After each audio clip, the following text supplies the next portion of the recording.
Jy luister na Joy Radio, jou reisgenoot en vriend in Jesus. My naam is Tanya Verster en die program is Hospivisie. Hierdie program word moontlik gemaak deur Radio Kansel en word geborg deur die Abba en Bruis Stichting. Die doel van Abba en Bruis Stichting is om mense te transformeer deur liefde met behulp van landbou en disippelskap. In vandag se program gesels Pieter Barnard met Lennard Blighnout. Hy was in die mond geskiet. So ja, kom ons sit terug en luister na wat hy te sê het. Joy Radio vertrou dat jy geseën sal wees deur wat jy gaan beleef. Die program is Hospivisie en dankie dat jy ingeskakel het. Dit's lekker om jou weer by ons te hê. En net so welkom, eintlik meer welkom is my gas in die ateljee Lennard Blighnout. Baie welkom Lennard. Dit is lekker om jou by ons te hê. Baie dankie, baie lekker om hier te wees. Lennard, jy het nou nogal 'n groot ramp in jou lewe beleef. En ek is 'n ou wat glo dat die Here gebruik rampe om ons bietjie nader te trek aan hom. Wil jy nie vir ons vertel wat het gebeur met jou nie? Ja, ek is op die 16de April 1905 en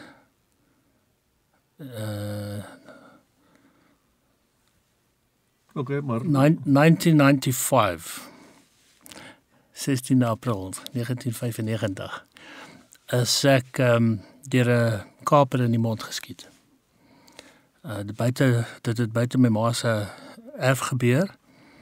Hy het die pistool teen my mond gesit en net geskiet. Geen vraag. Dit het gevoel soos iemand wat my in die mond slaan met 'n vuis. Al wat ek kan onthou, ek het uitgeroep Jesus en ek het hom uit die kar uitgestoot en huis toe gehardloop. Toe ek in die huis inkom waar my ma en my pa was, het ek in mekaar gesak. En daar het ek basically uitgebloei. My pa het na die tyd 4 liter bloed in 'n emmer daar opgetel. Sjoe. Terwyl ek daar gelê het en uitbloei, want die koel het deur my bo-lip gegaan, deur my tande, deur my tong en die arie agter in my nek opgeskiet. En daar was nie 'n exit wound gewees nie. En my ma en my pa het nie geweet wat gebeur nie. My pa het probeer die ambulans te bel, polisie bel, kon nie deurkom by hulle nie. Die hele tyd lê ek daar op die vloer in my oom se skoot en uitbloei. En op 'n stadium het ek besef, wel, dit lyk my ek gaan nou doodgaan.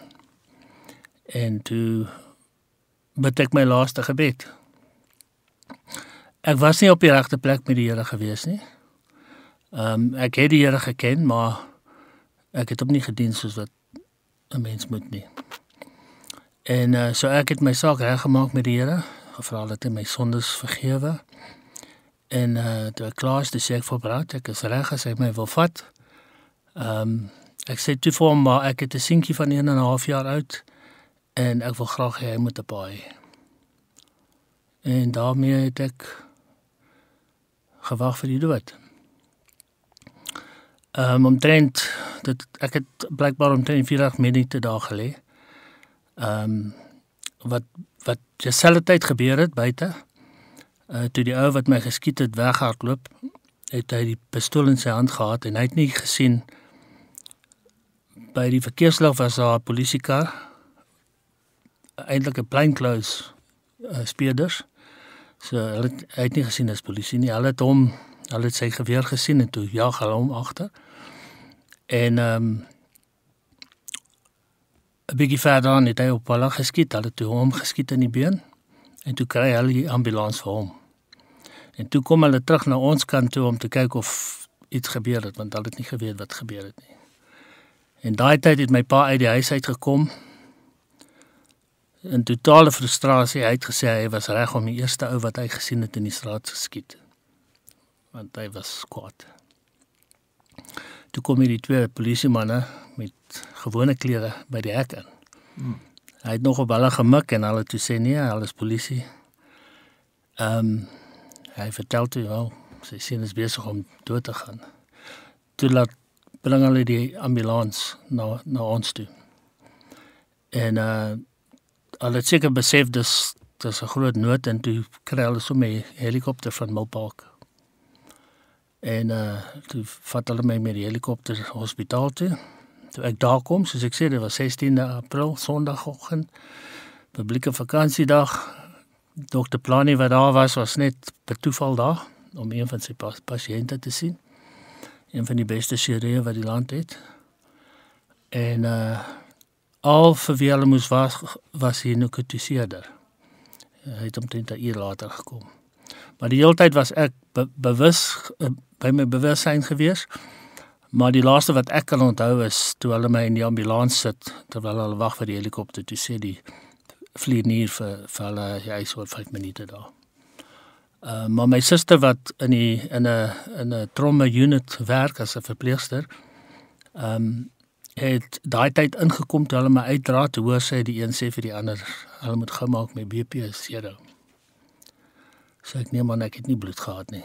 Ek hoor ek het 'n totaal van 14 liter gehad. So, dis baie bloed. Ja.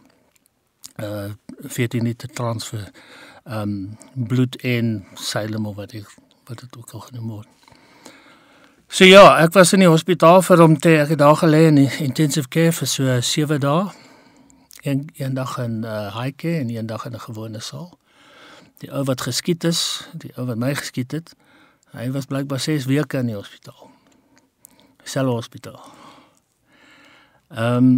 Ja, so die Here daai gebed van my geantwoord en my toegelaat om my seentjie se pa te wees.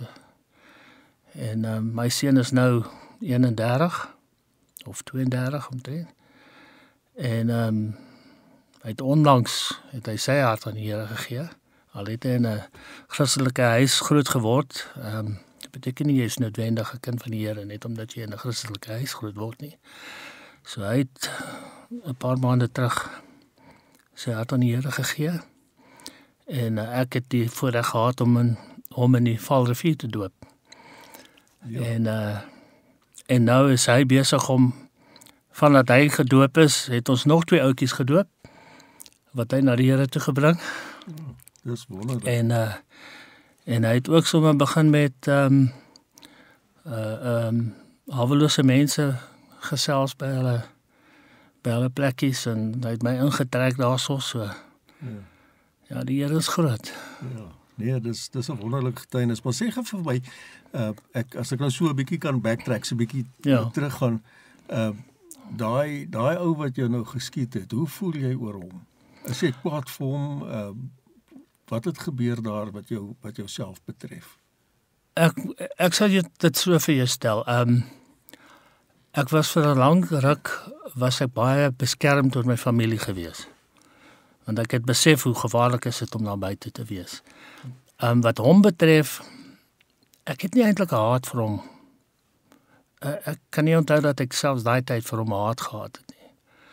Ons was vir 2 jaar in die hof gewees, terwyl ons die saak probeer uitsort het. Ek het dink 6 keer in die hof verskyn. Ek was die eerste een wat moes getuig, so word dit elke keer uitgestel.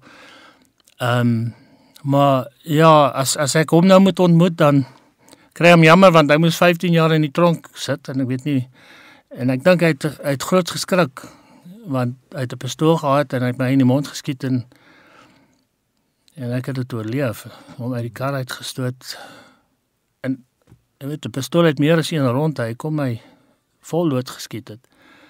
So die Here was definitief by my gewees, en sy eintlik graag wil weet, hoekom het hy nie, en jy weet, wat het omgekeer. Maar ja, die Here se hand was op my gewees, dit was nie sy wil dat ek moet doodgaan nie. Ja, nou, sou jy kon sê dat jy die man vergewe het, wat ja, geskiet het. Ja. En dit het vir jou vryheid gebring. Dit het, vergifnis is 'n baie groot ding. Dis seker een van ons mense se grootste probleem, om nie te vergewe nie. Want die Bybel sê, as jy nie vergewe nie, hy sal die duisteraars op jou sit totdat jy vergewe. Hy was goed genoeg om ons te vergewe, so hoekom kan ons nie? So ja, nee, ek het nie pyn daaroor nie. Ja. En wat het hierdie hele ervaring aan jou verhouding met die Here gedoen?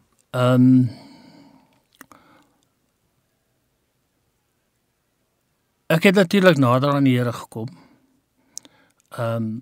Maar soos wat die mens is dit maar ups and downs. Jy weet, partykeer vergeet jy van jou eerste liefde en jy gaan aan met die wêreldse dinge en so daar's al baie dinge wat met my gebeur het.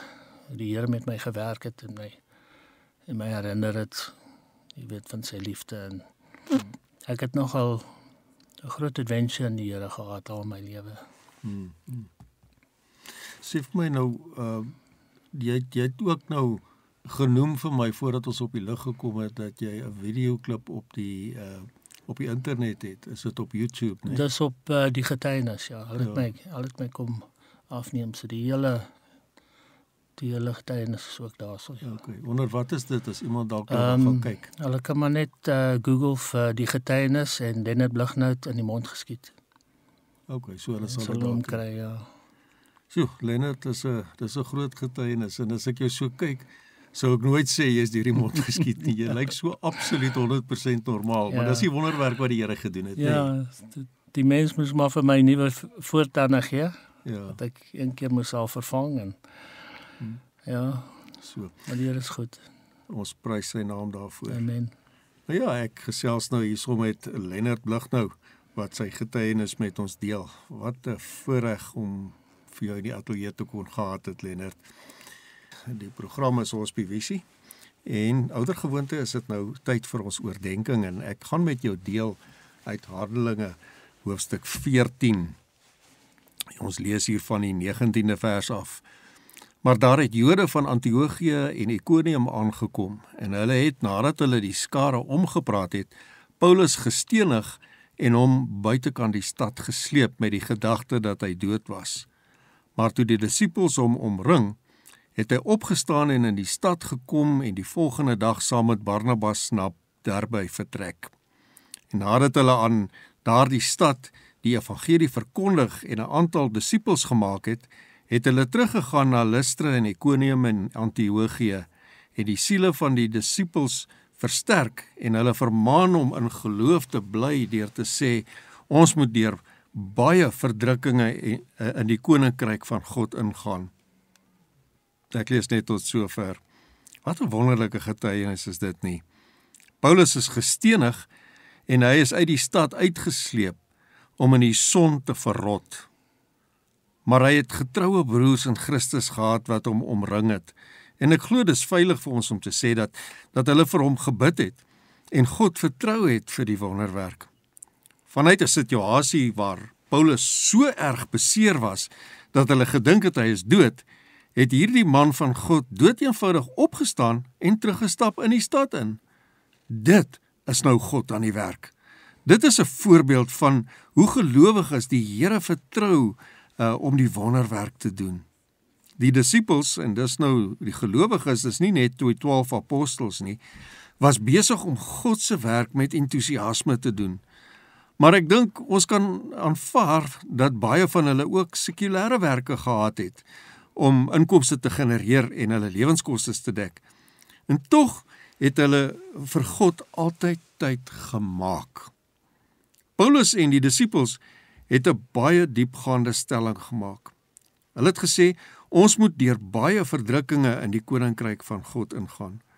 Ons is geneig om te dink dat om Christen te wees is 'n tyd van vrede en materiële seën, omdat Jesus gesê het dat hy gekom het om ons lewe en oorvloed te gee. Maar oorvloedige lewe val nie net uit die hemel uit vir ons om dit te geniet nie. Oorvloedige lewe kom deurdat ons God fisies dien. Dit kom ook met swaar kry tye. Paulus is gestenig en daar was baie vervolging. Nie dat ons nou juis gestenig sal word nie, maar ons ervaar baie ander soorte swaar kry. Hierdie disippels het geweet dat om in die koninkryk van God in te gaan, met baie swaar kry gepaard gaan. Ons kla so maklik oor die moeilike tye wat ons moet meemaak. Maar ons kan ons eintlik verbly in daardie swaar kry, daai seer kry en die pyn, want dit kom saam met die koninkryk van God en die ewige lewe. Maar in hierdie harde tye het ons mekaar nodig. Ons het gelowiges om ons nodig. Mense met wie ons dramas en pyne en hartseer kan deel as ons swaar kry. Gelowiges wat saam met ons en vir ons bid. En dit is hoekom elke gelowige deel moet wees van 'n sel of 'n omgeegroep en 'n kerk. Om na preke op TV en oor die internet te luister, los nie die probleem op nie en voorsien ook nie in die behoefte nie. Paulus het baie vriende om hom gehad wat hom ondersteun het, aangemoedig het en hom versorg het. Het jy sulke medegelowiges? Versorg en ondersteun jy die medegelowiges om jou? Ek laat jou met daardie vraag, maar kom ons bid saam. Here, ek wil bid vir elke gelowige wat vanoggend inluister. Ek wil vra dat U vir hulle medegelowiges sal stuur om hulle te ondersteun, maar ook om deur hulle ondersteun te word wanneer ons ly. Ons vra dit nou in Jesus se naam. Amen. Ek gaan vir jou so 'n stukkie musiek speel en ek nooi jou om rustig daarna te luister en te hoor wat die Here vir jou daardeur sê.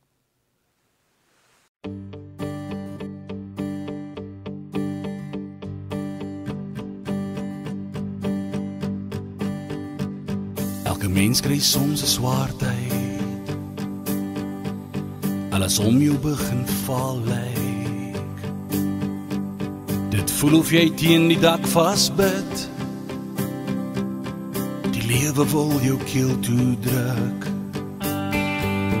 Daar klippe lê nou in jou pad. Dis tyd dat jy die keuse maak. Die tyd is min, dis amper te laat. Klim oor jou klippe en loop in die stroom. Dis die stroom van die lewe, genade en hoop. Klim oor jou klippe, jou kans is nou hier. Die lewende water laat jou oor weer sien, dat jy die Here moet dien. Baie mense wil nie bid nie meer. Hulle wil geluk op geld baseer. Huwelike hou nie meer. Die vyand wil dit als verskeer. Ek klip alleen nou in jou pad. Dis tydelik jy die keuse maak. Die tyd is min, dis amper te laat. Klim oor jou klippe en loop in die stroom. Dis die stroom van die lewe, genade en hoop. Klim oor jou klippe, jou kans is nou hier. Die lewende water laat jou oor weer sien, dat jy die Here moet dien. Lewende water, kom stil nou my dors. Lewende water, sal U my verlos. Lewende water, my vrede vors. Klim oor jou klippe en loop in die stroom. Dis die stroom van die lewe, genade en hoop. Klim oor jou klippe, jou kans is nou hier. Die lewende water laat jou oor weer sien, dat jy die Here moet dien.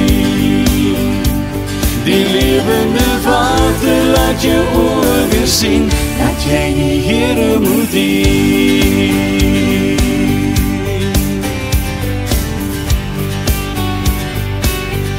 jy die Here moet dien.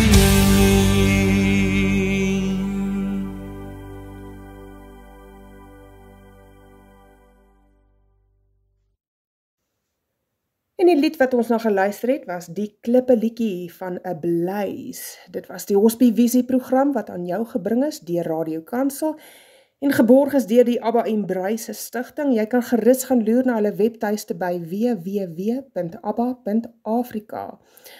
As jy graag die evangelie wil deel, maar nie seker is hoe om dit te doen nie, sal Pieter Barnard en sy vrou jou graag leer. Hulle bied 'n gratis kursus aan met die naam Leer om te steel, waar jy leer hoe om siele uit die mag van die duiwel te steel. Ek deel binnekort die kontakbesonderhede met jou, so gryp gerus pen en papier om dit neer te skryf. Hulle bied ook 'n rentmeesterskap kursus aan, waar jy leer hoe om jou finansies volgens Bybelse beginsels te hanteer. As jy 10 of meer mense bymekaar kan kry, sal Pieter en Helene Barnard julle graag kom besoek. Hospie-Visie bied ook ander wonderlike kursusse aan, en jy is welkom om hulle te kontak by die Pretoria kode 012-329-9492 en vra vir Luvengo. Jy kan ook vir Luvengo 'n e-pos stuur by friend@hospievision.org.za. Besoek ook gerus Hospie-Visie se webwerf vir meer inligting oor die werk wat hulle doen. Dit is www.hospievision.org.za en die posadres is posbus 12423 Queenswood 0121. Ons sal graag van jou wil hoor, so skryf gerus. Baie dankie dat jy vandag saam geluister het. Ons bid dat God se woord jou geseën het en dat jou week vol genade sal wees. Tot volgende week, selfde tyd, selfde plek. Ek is Tanya Verster en ek groet jou hartlik. Ek speel jou uit met Wie is soos U deur Charlotte Snyman en Rochelle Liedeman.